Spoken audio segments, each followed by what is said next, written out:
ছাত্র সমন্বয়ক হাসনাত আবদুল্লাহ বলেছেন, ৫ আগস্ট শেখ হাসিনার পতনের পর থেকে একটার পর একটা ষড়যন্ত্র হয়েছে। প্রথমে জুডিশিয়াল কুর চেষ্টা করা হলেও ছাত্ররা মাঠে নেমে সেটা রুখে দিল।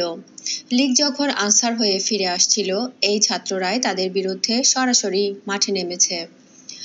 এনসিটিবিতে বই না ছাপিয়ে সরকারকে বেকায়দায় ফেলার ষড়যন্ত্র হলো, সেটাও ছাত্ররা প্রতিহত করল। তিনি বলেন, এখন যখন স্বৈরাচার হাসিনাকে সার্ভ করা দালাল মিডিয়া সময় টিভি কু রুখে দেওয়ার জন্য ছাত্ররা এগিয়ে আসলো, তখনই চারিদিক চেয়ে শুরু হলো সুশীলদের আহাজারি। আমাদের বিরুদ্ধে একের পর এক বাস্তবতা বিবর্জিত মিথ্যা ছড়ানো হলো।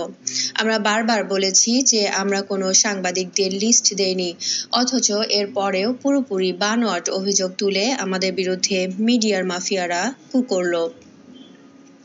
যে সময় টিভি যুগের পর যুগ বিএনপি জামায়াত সহ ফ্যাসিবাদ বিরোধী দলগুলোর ক্যারেক্টার অ্যাসাসিনেশন করেছে, শহীদ আলিফকে হিন্দু ট্যাগ দিয়ে সাম্প্রদায়িক দাঙ্গা বাঁধানোর চেষ্টা করেছে, জুলাই আন্দোলনকে টেরোরিস্টের উত্থান বানিয়ে হাসিনা ছাত্র হত্যাকে নর্মালাইজ করেছে, ২১ আগস্টের গ্রেনেড হামলা নিয়ে তারেক জিয়ার বিরুদ্ধে ভিত্তিহীন এবং মিথ্যা অভিযোগ করে ইমেজ নষ্ট করেছে, এমনকি বিএনপির প্রতিষ্ঠাকে ডিলেজিটিমাইজড করার অ্যাটেম্প্ট পর্যন্ত নিয়েছে। আজকে তাদের জন্য সুশীলদের মায়াকান্নার শেষ নেই। প্রতিবাদ করতে যাওয়া ছাত্ররা আমরা হলাম খারাপ, আর এদের কুকীর্তিকে সমর্থন দেওয়া সুশীলরা হয়ে গেল ভালো।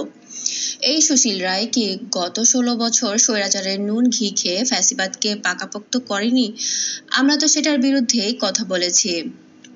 হাসনাত আবদুল্লাহ বলেন, এখন ছাত্ররা দীর্ঘদিন ধরে দাবি জানিয়ে আসছে প্রশাসনে ঘাপটি মেরে থাকা শেখ হাসিনার দোসরদের অপসারণ করে প্রকৃত দেশপ্রেমিকদের দায়িত্ব দেওয়ার জন্য, কিন্তু সুশীলগিরিরা দেখিয়ে সরকার সেটি না করার পরিণতি গতকাল রাতে আমরা পেলাম। সরকারের কাছে অনুরোধ, সুশীলগিরি ছেড়ে দোসরদের বিরুদ্ধে জিরো টলারেন্স নীতিতে আসেন, স্বৈরাচারের দোসরদের সকল ষড়যন্ত্র থেকে দেশকে বাঁচান, দেশের জনগণকে বাঁচান।